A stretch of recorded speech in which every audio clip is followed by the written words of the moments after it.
اللهم بارك على محمد وعلى آل محمد كما باركت على إبراهيم وعلى آل إبراهيم إنك حميد مجيد.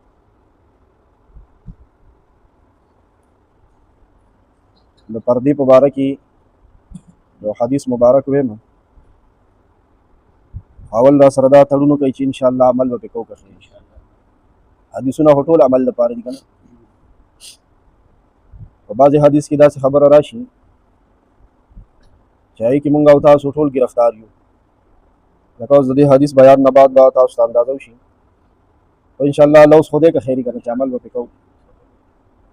1428 نمبر 1628 نمبر حدیث دی. وعن عقبة بن عامر رضی الله تعالی عنه، دا حدیث حضرت عقبہ صحابی دی، الله دې ته راضي شي.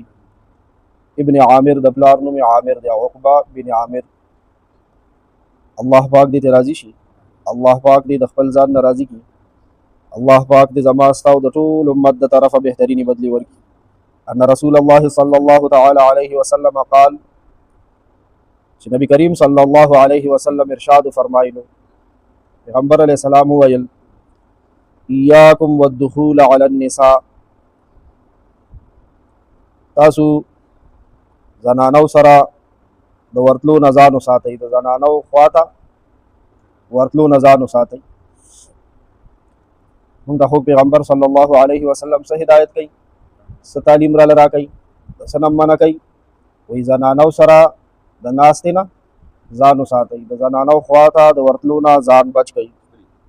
پردی خپلو سره خو کښېنئ خو ثواب دی، پردی ښه. فقال رجل من الانصار، په انصارو کې یو صحابي تپوس وکړو او دغه انصاري صحابي له د الله ډېرې بهترینې بدلې ورکړي، ډېره ښایسته پوښتنه یې کړې ده. افرأیت الحمو، الله رسول صلی الله علیه وسلم د حمو باره کې مې لږ پوه کړه چې حمو د یو زنانه خوا ته تللی راتلی شي که نه. حمو ویله کېږي د یو زنانه هغه رشته داران چې هغه د خاوند د طرفه رشته داران چې وي. څنګه؟ لکه د خاوند رور، څه وایي ورته؟ لیور. د خاوند خوری، د خاوند وراره، خیال هم دی، د خاوند د خور خاوند، د خاوند رور، د خاوند خوری، د خاوند وراره، د خاوند د خور خاوند. نو که دا رور دی خو د خاوند رور دی که نه، د ښځې خو څه نه دی، پردی دی. قال نبی علیہ السلام د لیور په باره کې او د خاوند د رشته دارانو په حقله ډېر سخت الفاظو فرمایله. قال وی فرمایل الحمو الموت، لیور خو د ورندار دپاره مرګ دی، مرګ. لیور خو د ورندار دپاره مرګ دی. عربو به مرګ د یو ډېر خطرناک څیز دپاره استعمالولو، لکه ووایي که نه چې دا هور مرګ دی، دا زمری مرګ دی، مطلب دا دی چې دا ډېر خطرناک دی. دا یې وجه دا ده که پردی سړی چا کره ننوځي که نه، نو ټولو ته پته لګي چې دا څه پردی دی، نو هغه به هم چې ننوځي ډېر به څه کوي، وړه ورتیا نه شي تللی. او لیور پردی دی او ښه ډاډه ځي خلک څه وایي، مړه بس د رور کور یې دی.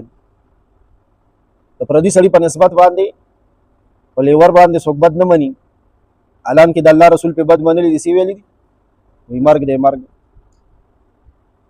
بدقسمتۍ سره ځینې کورونو کې خو د لیور او د بابي داسې ګپ شپ وي چې په 24 غنټو کې د لیور د بابي سره ګپ شپ نه لګولی، ټونګه ټانګی ورسره نه اچولي، نخره پېښی ورسره نه کړي که نه.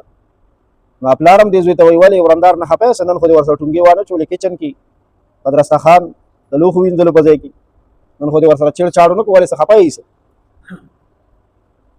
او دا د اوس خاوند هم څه کوي، دیم وایي خپل ورور ته وایي ولې نن بابي نه خفه وې، نن خو دې ورسره ټونګې وانه چولې.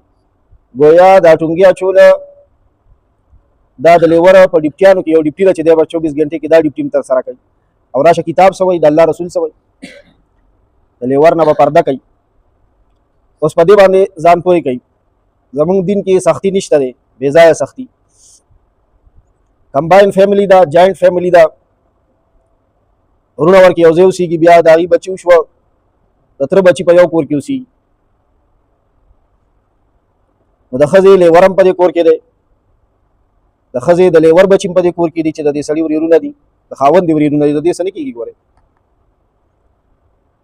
نو په داسې کور کې، په داسې صحن کې، په داسې کورنۍ کې به یو مسلمانه زنانه پرده څنګه کوي؟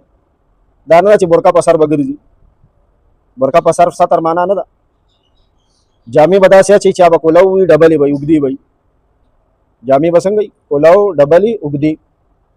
په داسې کور کې به لنډې، تنګې، نرۍ، باریکې جامې نه اچوي چې هغې کې لیور یا د لیور بچي. که کله چارندام کول دي مسلمانې ښځې مانځه دپاره ځان برابرولو، نو کولو صحن کې به نه کښېني چې سر یې سر تور شي، مټې ښکاره شي.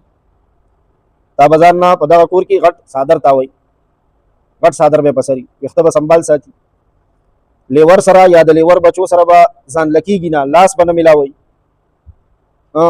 نورو زنانو سره ناسته ده، دا ورندارم او لیور د بهر نه راننوته او په کوزو سترګو یې مور ته او خویندو ته او خپلې ښځې ته سلام وکړو او دا ورندارم پکې ناسته وه، نو صحیح ده. د سلام جواب ورکولی شي، ستړی مه شئ، په خیر رالی کولی شي، که بیماري پوښتنه کولی شي د خواښې په خوله. باقي دغه پرده د لاس به نه میلاوئ. اوس خو ورندار لیور سره په ډګډګي سورېږي او په ډګډګي ناسته څنګه د بجلیګر مولوي صاحب هغې ته پوره بیټري نیولې ده که نه، یا لاس یې کم ځای ښیي. او دا چې بریک وهي موټر سایکل نو بیا څنګه چلي، توړه ورپسې شاته ورشي، لګي را لګي، نیمه ګنټه مزل دی، په وخت مزل دی، دا ټول حرام مزل دی، حرام، ناجایز.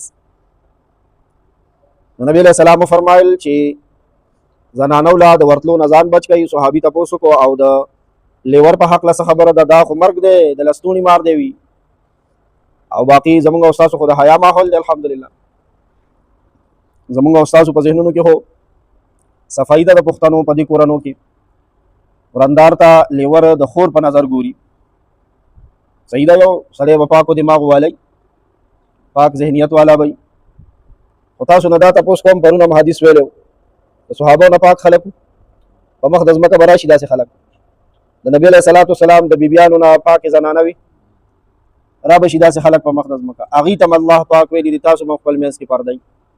حالانکې د نبي علیه السلام بیبیانو ته څه وایي؟ امهات المؤمنین. پښتو کې څه معنا ده؟ د مؤمنانو میندې. نو اوس د مور په حقله به د چا غلط خیال راشي؟ دا خو مړه سړی نه دی بیا. او بیا شخصیات هم څوک دي؟ پاکان صحابه دي. او هغې ته الله پاک وایي چې سوال جواب کوئ نو څه به پردې نه شات. الله پاک نه دی ویلي، سورت احزاب کې نه دی ویلي، پرون آیت نه دی ویلی. نو دا هسې دوکې دي چې یاره صحیح به زموږ ذهن کې خو څه نه راځي، که پابندي دې ونه کړه ستا ذهن کې به نه راځي که نه، د ورندار ذهن کې به د لیور په هکله څه نه راځي، روکې به ورته وایي. شیطان هم شته، نفس هم شته، او ټچ موبایل هم شته، نشته دی، ډیش هم شته دی، وي سی آر هم شته دی، او په هغې کې ګنده ګنده مناظر او فلمونه هم شته دی. او اورېدو کې راغلي دي وایي اوس دا د هندوستان هندوان نه دي، وایي هغې زموږ نسل پسې داسې راخستې ده چې ډرامې جوړې کړي دي چې ورندار او لیور به د خاوند په غیر موجودګۍ کې څنګه لی نه لي، چلونه ورته ښایي. ورندار ته هم چل ښایي چې لیور سره به څنګه پټ لی نه خلي، او د لیور ته هم چل ښایي چې د ورندار سره به څنګه پټ لی، تر دې پورې چې د زوم او د خواښې چلونه ښایي چې خواښې سره به څنګه، او د سخر او د انګور پته نه لګي تاسو ته پته یې اورېدو کې راغلي دي چې داسې کیسې شوي دي. او زمونږ دا بچي او دا بچی هغه ګوري که نه ګوري؟ نو چې مناظر هم هغه ګوري، شیطان هم ورسره شته، نفس هم شته، او قرآن شریف راخلي هم نه، مدرسې ته هم نه ځي، سبق او درس هم نشته دی، او زه هم ورته ښودنه نه کوم، نه مکو نشته دی، ازادانه ماحول دی. نو بیا نتایج ستاسو مخې ته دي. د پولیس والا نه لږ تپوس وکئ چې دا کوم پولیسان دي. دی وایي استاد جي کله کله وایي تاڼې ته سپینې برقې والا برقه په سر پښتانه راشي، وي زمونږ د خپل نه ځمکه وتښتي.